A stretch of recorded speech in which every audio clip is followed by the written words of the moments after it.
Hello, students of Crest Elementary School. My name is Michael Cohen, and I'm a musician in the U.S. Army.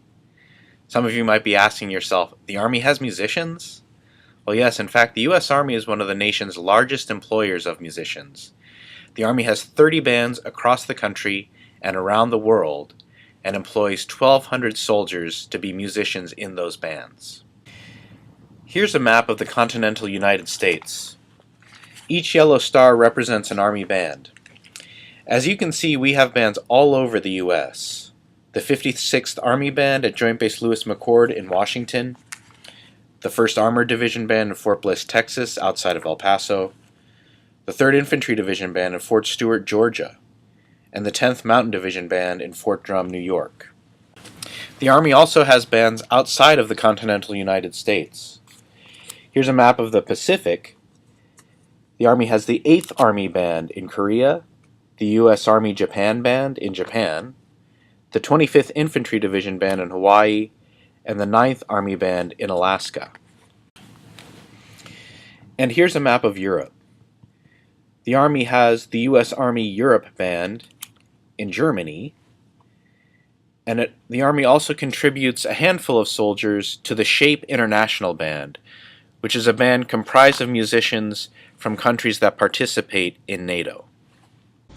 One really neat thing about the band hall that I work at is that it has a mural that shows the history of Army bands, and it starts way back here at the colonial period.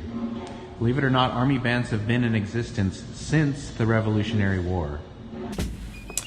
Fifers and drummers helped soldiers in formation move to a steady cadence. Drummers and buglers were used on the battlefield to signal troop movements: charge, retreat, fire, move left, move right, etc. This was before cell phones, text messages, and radios, so commanders relied on musicians to signal their commands to their units. Today, the band's mission is different than it was in the time of General George Washington. The band's primary role is to provide ceremonial support. The Army is steeped in tradition, and for every promotion, change of command, and retirement, there's a ceremony to mark the occasion. And the band is often requested to perform during those ceremonies. One very special kind of ceremony is a military funeral, and Army buglers are often requested to perform taps at the funeral. I've asked one of my colleagues, Sergeant Anthony Licata, to explain the significance of taps and to perform it for you. The significance of taps is one final goodbye for the soldier. Many years ago, before the Civil War, the lights out signal to the soldiers was done by drum, hence the tapping. It was eventually replaced with a bugle call, but the soldiers continued to call it taps. So today, we use taps to say goodbye to that soldier one final time.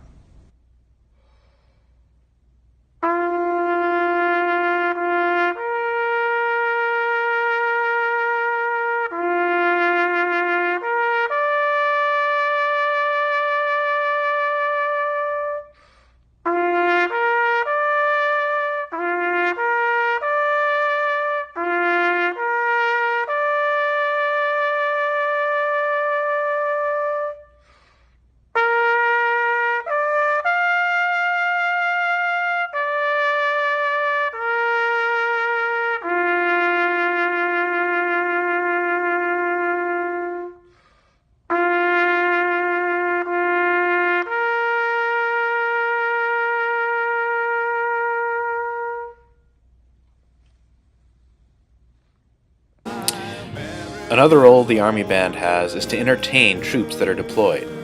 Here's a photo of a unit that's currently deployed from the 1st Armored Division Band in Iraq, entertaining troops before they enter the dining facility.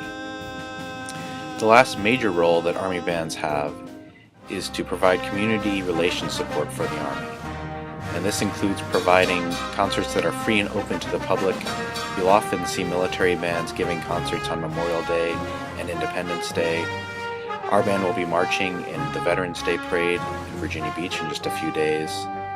We also present children's concerts in public schools as part of the annual Music in Our Schools month.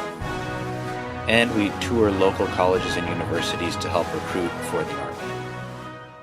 I'd like to thank you for letting me share a little bit about Army music and Army bands with you today. I hope you have a great Veterans Day.